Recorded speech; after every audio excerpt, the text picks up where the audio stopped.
Marion Cobretti, Yes, Marion Cobretti. in a sense, was what you wanted to do with Cop 1. Yes, closer to it. Sometimes in the world of film, there are tiny little blips and glitches, changes in plans, changes that lead to disaster or that lead to wonderful, groundbreaking results. This is especially true in the action genre. James Tinn being replaced as the leading man of The Big Boss by Bruce Lee, Sylvester Stallone passing on Die Hard, or Sylvester Stallone passing on Romancing the Stone, or Sylvester Stallone as the lead in Beverly Hills Cop. Sensing a trend.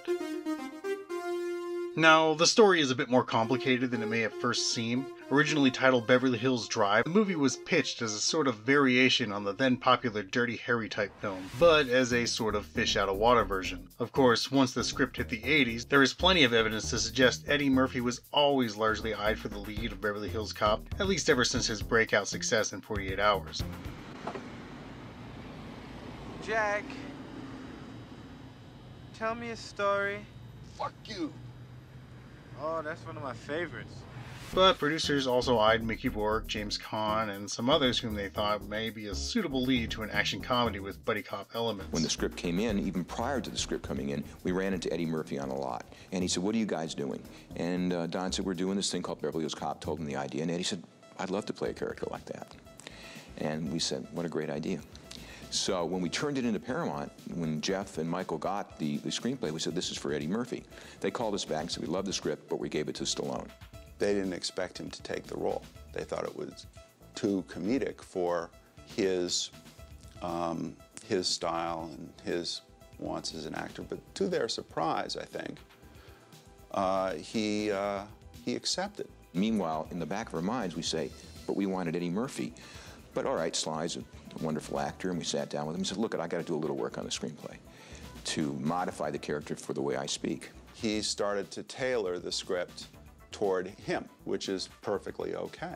Looking at all of the previous drafts, it was a more straight-ahead action piece. Apparently, Stallone didn't think audiences would buy him as a hard-edged cop playing fish out of water in liberal California. In 2006, he told Ain't It Cool News, "So I rewrote the script to suit what I do best, and by the time I was done, it looked like something from the opening scene of Saving Private Ryan on the beaches of Normandy."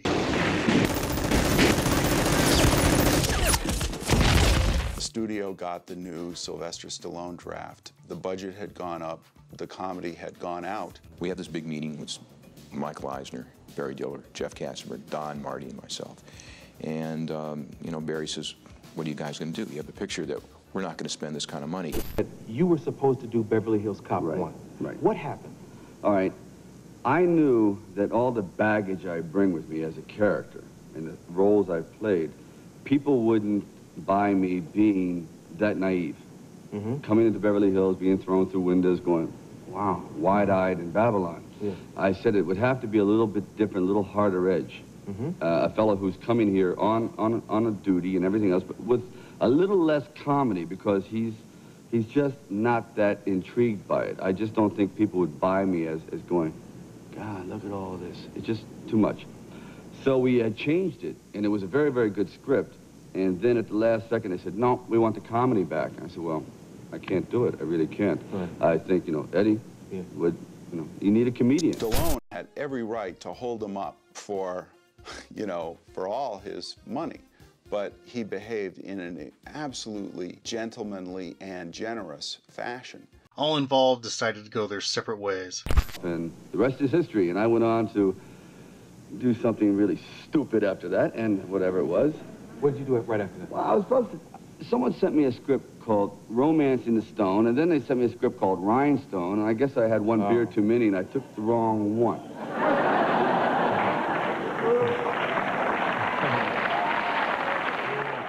To make matters worse for Stallone, he had turned down the Michael Douglas role in Romancing the Stone, and chose instead to play opposite Dolly Parton in Rhinestone. On the one hand, Stallone had to watch from the sidelines as his film was trashed and Beverly Hills Cop went on to be the highest-grossing film of 1984, and become a classic that spawned 2 sequels in the following years. On the other, Sly threw himself into intense training and came out swinging the following year with Rambo, First Blood Part 2, and Rocky IV. It was about 8 months of training, 4 hours a day, toughing myself up. See, we train like bodybuilders, and boxers. Sylvester spent about 5 months of really hard training, like twice a day, you know, boxing and doing weights. 1985 was truly Stallone's big year. And it was also during this time Chuck Norris released his own Dirty Harry type film, Code of Silence. One day, I would like to give you a gift of a Columbia necktie. Very special.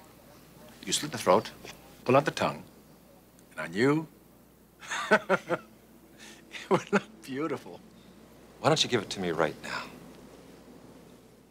A gritty actioner with a solid performance from Norris, Code of Silence opened up at #1 at the box office the first weekend in May, and held the spot until the combination of the newest James Bond film and Stallone's own Rambo sequel finally knocked it down at the end of the month. Not only was it an impressive box office showing for Norris, he received some of his best reviews for the film.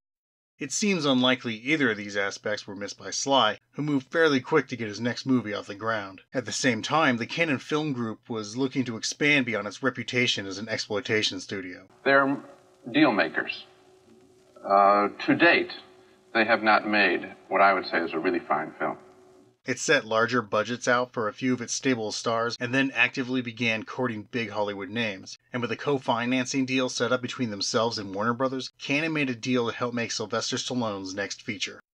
Tell me, the Stallone deal, is it completely signed? Stallone had also read the novel Fair Game by Paul Gosling, and together with his abandoned ideas from Beverly Hills Cop, decided to move forward with a plan to create the ultimate cop action thriller. Fair Game is about an ad executive who gets a glimpse of a hitman after an assassination and must go under the protection of a police detective as the hitman tries to kill her. Oddly, this novel was also the inspiration for a 1995 thriller starring Cindy Crawford and William Baldwin. So, how do you feel? Like my life just exploded. And this leads to some interesting idea crossovers. In the novel, the woman is named Claire Randall, and the cop is named Mike Melchek. In Cobra, the woman is named Ingrid Knudsen, a fashion model. The cop is named Marion Cobretti. In Fair Game, the woman is named Kate McQueen, a civil law lawyer played by a fashion model. The cop is named Max Kirkpatrick. In both the novel and Cobra, the cop works with a partner named Gonzalez. In Fair Game, it's Aragon. In the novel and Fair Game, the woman is hit in the arm by a bullet that only missed its kill by happenstance. In Cobra, it's an axe attack gone wrong.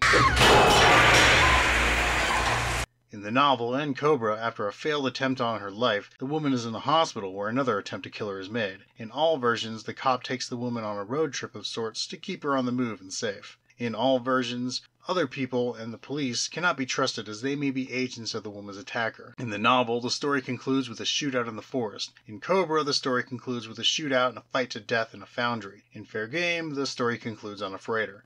In the novel, the villain is an international assassin. In Cobra, the villain is a nebulous, murderous group of killers. In Fair Game, the villain is a group of rogue ex-KGB money launderers. Interestingly, the lead villain of the ex-KGB is played by Steven Berkoff, who was the villain in the original Beverly Hills Cop film and also the villain in Rambo First Blood Part 2.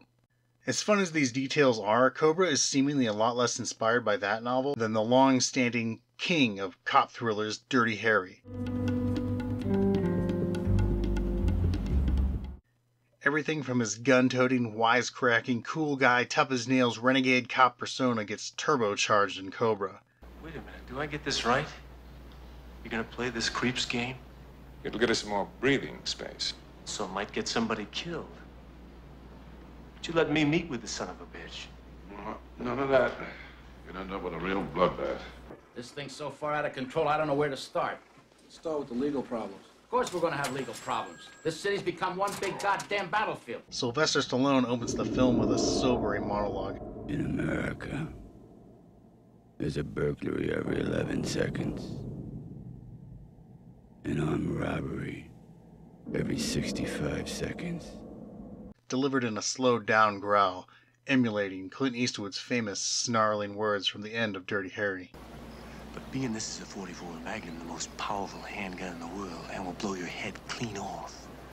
A violent crime every 25 seconds. A murder every 24 minutes. And 250 rapes a day. With that gunshot ending, the solution to these depressing statistics and the film's intent is made clear.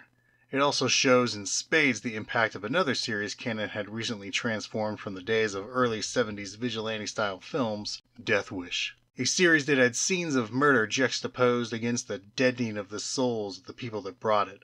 But by 1985, this had turned into pure carnage for carnage's sake.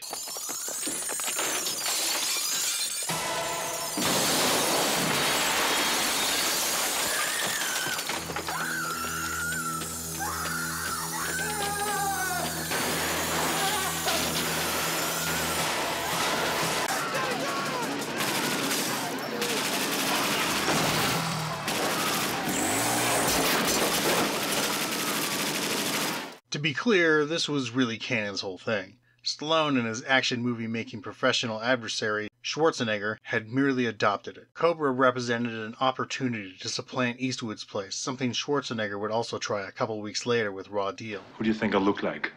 Dirty Harry? But with Cannon's backing and bullets ready, Sly had the edge. Yeah, but it's just a little one. The movie opens with what seems like a senseless shotgun assault in a supermarket.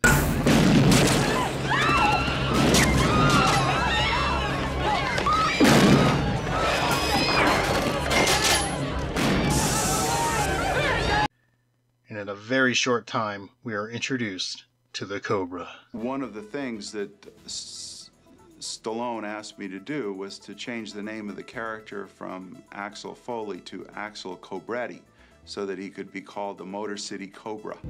Call the Cobra.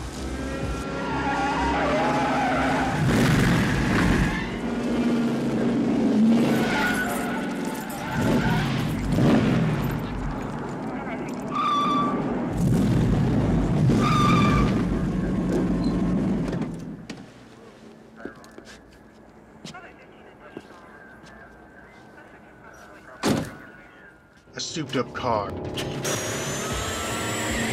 stylish cowboy boots, aviator shades, and in the place of a toothpick, a matchstick in his mouth. Like a juvenile's idea of what cool is. Named for John Wayne, this is Marion the Cobra Cobretti.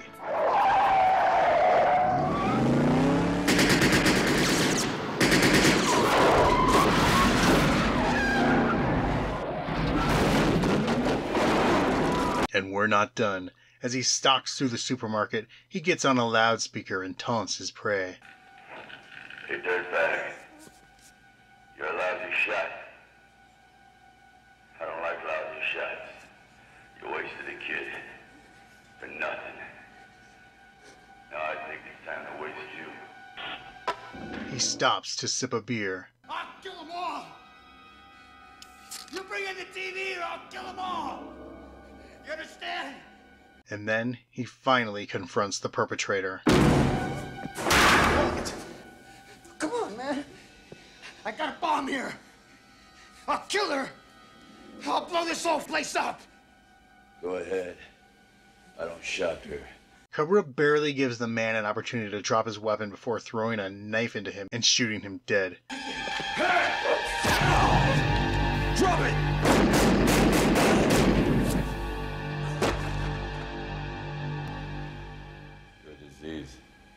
And I'm the cure. And since the man is clearly unhinged, that would seem to be the proper course of action, but the local press covering the scene isn't convinced. Come on, don't listen to this asshole. Question is, Cobretti, did you use unnecessary deadly force? I used everything I had. And so we get the film's politics right out the gate, this kind of extreme Dirty Harry worldview. He's free. And you're letting him go? We have to. We can't try him. There's all these crazy people everywhere.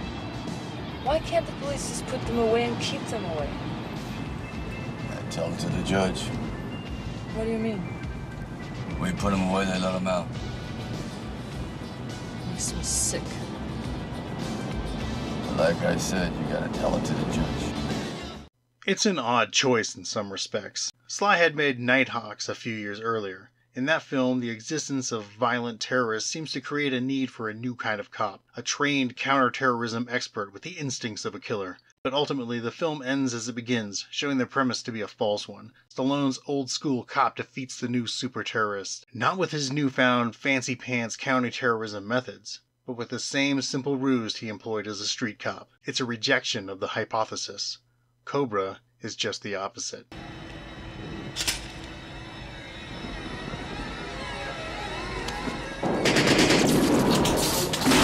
And he shows this by making work the very thing Dirty Harry had to become to destroy his foe, a monster.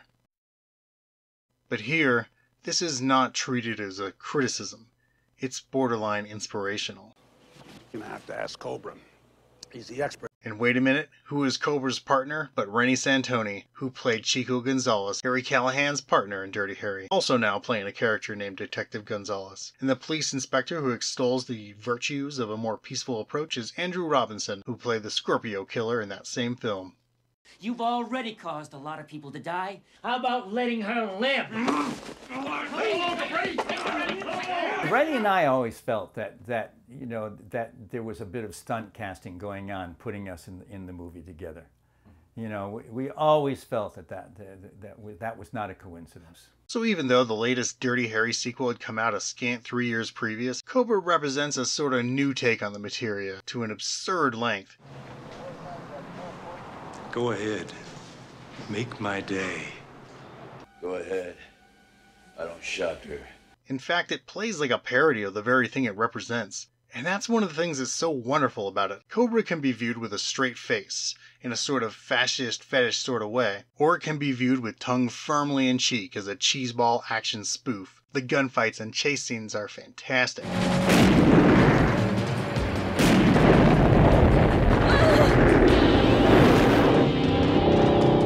But they are also stupefyingly ridiculous. Cobra seems to hit someone with every bullet he fires. It's awesome. Cobra is a cinematic collage of everything Stallone thinks is cool. Dirty Harry is a 50s greaser turned cop. That nitrous oxide-fueled car from Chuck Norris's Lone Wolf McQuade is now a nitrous oxide-fueled 1950s Mercury. Swirling, pearl-handled pistols, strange machine guns, grenades, laser sighting. His wife, Brigitte Nielsen, who had made an appearance in Rocky IV, is now a main character who gets her own moment straight out of The Shining. For me, the cherry on top of this cheesecake of a movie is the guy from the beginning of The Terminator. Wash day tomorrow. Brian Thompson, playing the screeching, sweating, spitting night slasher. The court is civilized, isn't it, pig? He's a hulking mass of psychotic fury with only the vaguest of character motivations. I was very confused by my character's existence in the world because the script reads as if we are a part of the world as it is, reality, cop film.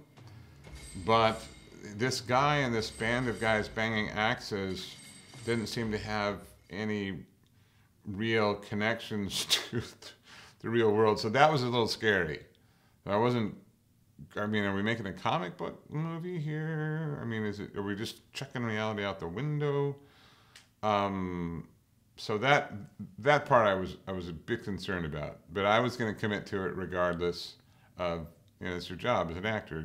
Get in the character, fill the boots, make it as exciting and believable as possible.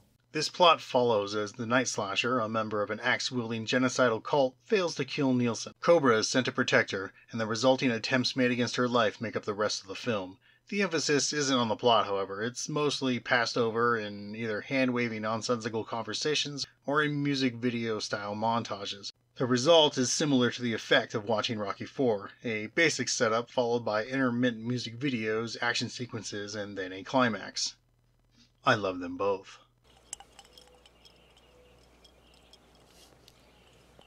Hot item. It's hard to say whether or not the themes and plot were ever meant to be effectively portrayed here. Dirty Harry is very much about the intense tightrope police have to walk between doing their jobs of protecting and serving, but also attempting to deliver justice. There is an open question left hanging at the end of Dirty Harry on whether or not a police officer's ability to serve and protect has been completely hamstrung in the rush to grant rights to would-be criminals. It asks if justice is even possible to obtain in such a world. Cobra seems to want to do that too, but also has decided to make the villain so obscenely evil and insane there's really no question about the correct course of action. Well, violence in movies, unfortunately, movies are a reflection of society, and I wish there was just less violence in society. So I tend to make movies that have a little bit of a contemporary feel, and I just wish, the world was one big passive ball of happiness, but it isn't. So. I got those warrants for a search of the premises, Callahan, not for you to become judge, jury, and executioner. Even when you factor in the iffy politics of Magnum Force, Nothing wrong with shooting. All the right people get shot. It's hard to reconcile the two. The character of Cobretti would seem to be at home among the vigilante cops from that film. You heroes have killed a dozen people this week. What are you gonna do next week? Kill a dozen more? And yet I think he'd probably ultimately side with Callahan. But he also seems to be some sort of psychopath himself. He watches television with his sunglasses on, with his driving gloves on. All while eating pizza he cuts with scissors and cleaning his gun. He experiences rage at the very thought of being wrong, assaults his fellow officers, and even endangers those he's assigned to protect in wildly preposterous situations. But the movie doesn't dwell on this. It paints a universe of easily distinguishable right and wrong, where the forces of evil can barely maintain composure long enough to do their evil deeds. A world of neon lights and neon sunrises. A world of impossible, fiery explosions, sweaty faces, and rough, tough black leather against the silver glint of the sharpest knives. In other words, it's the 80s. And if it's the 80s, and we're talking canon, we're talking action. And Cobra's action is top-notch.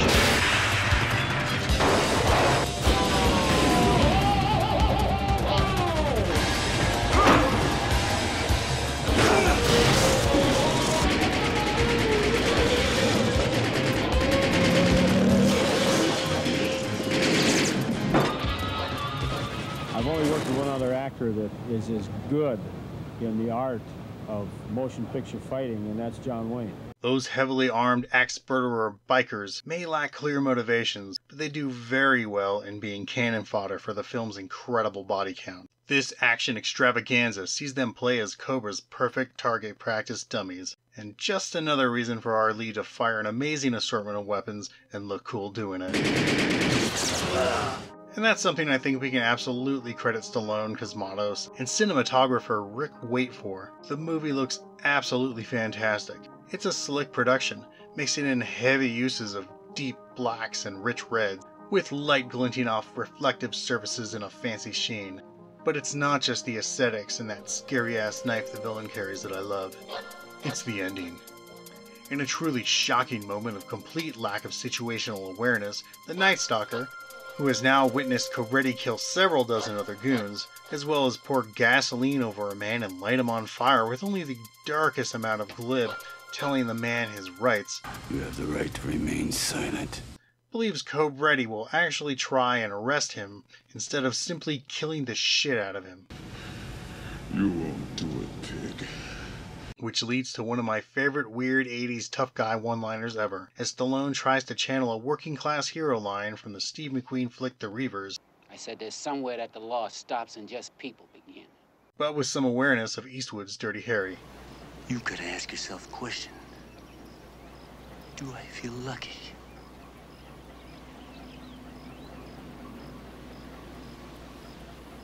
Well, do you, punk? This is where the law stops, and I start. Sucker. Brian Thompson then suffers one of the great film villain on-screen deaths in history, as he is beaten to a pulp, hung on a metal hook, and sent sailing into the flames of a furnace, torching the still screaming man into silence. It's horrific. It's amazing.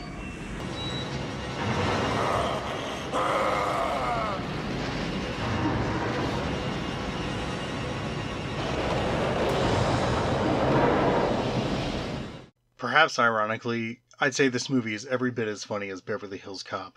And you can thank Stallone's politics, humor, or lack thereof.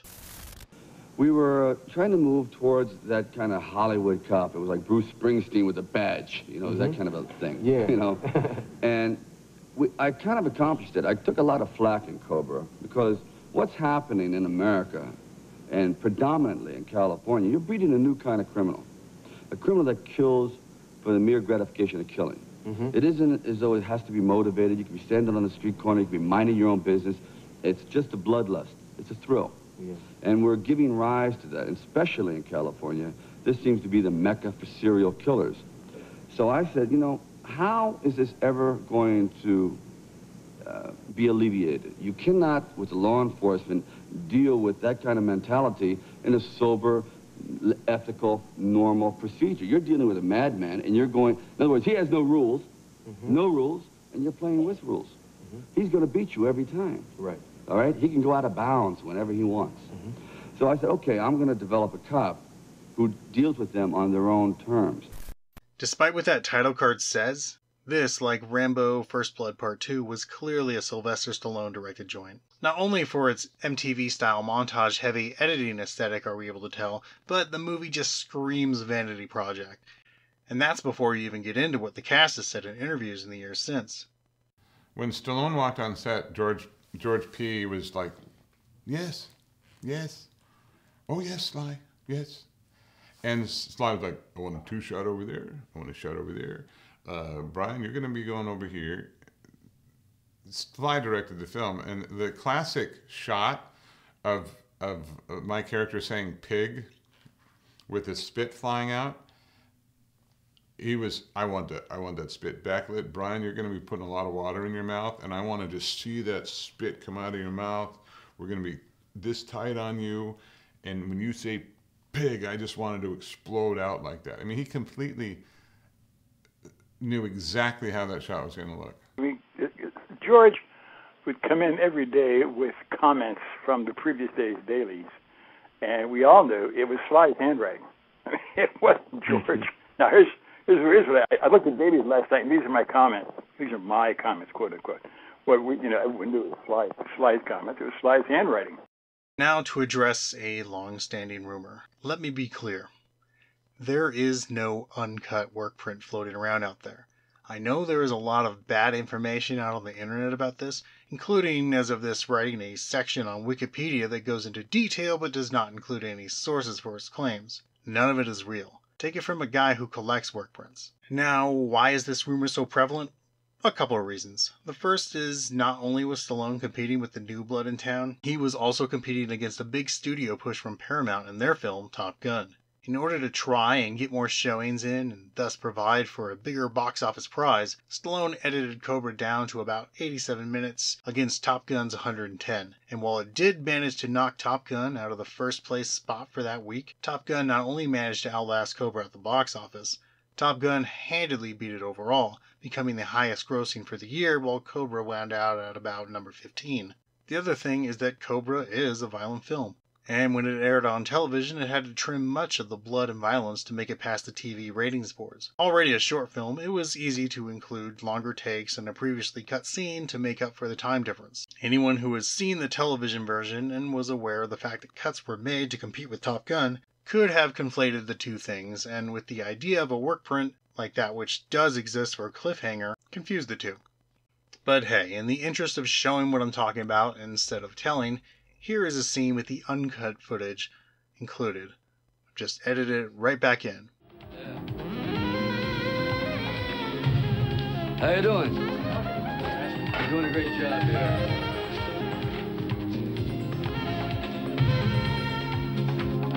Working too hard, trying to make a living, hustling all day. I've had all that I can take. Gotta get away, reaching my limit.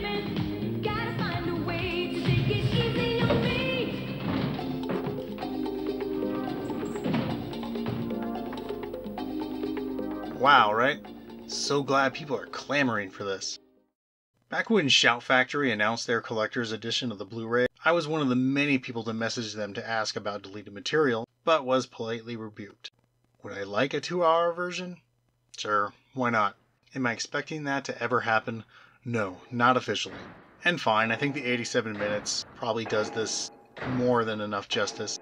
Cobra remains an excellent action relic from the mid-1980s, a fantastic Stallone vehicle and one of the great Dirty Harry ripoffs. A beautiful combination of action, horror, and unaware, unintentional comedy. I dig it, and so should you. Take on the world.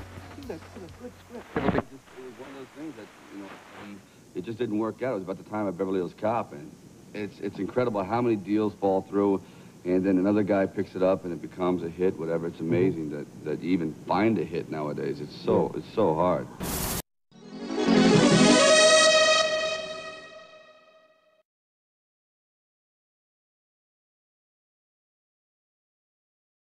As a lone bit of trivia for this episode, I want to remark on how interesting it is to get into the nitty-gritty of how Stallone works. He is one of the great cannibalizers of media. He'll often work ideas that don't make it into one project into a whole different one. Obviously, here we have a whole movie basically made from Sly's reworking of Beverly Hills Cop, but there's also things like the new Tai Chi scene from the Wachowskis' Assassin's script moving to The Specialist. The big gun scene from Cameron's Rambo 2 script going into the fourth Rambo movie. While reading Paula Gosling's Fair Game for this episode, I came across this line of dialogue. I thought I heard it also echoed in Rambo 4. Killing's as easy as breathing. That's it. See you next time. You should love the movie you're doing. You should do it with the heart, not technical. And when you have heart in your movie, it affects other hearts, the hearts of the public.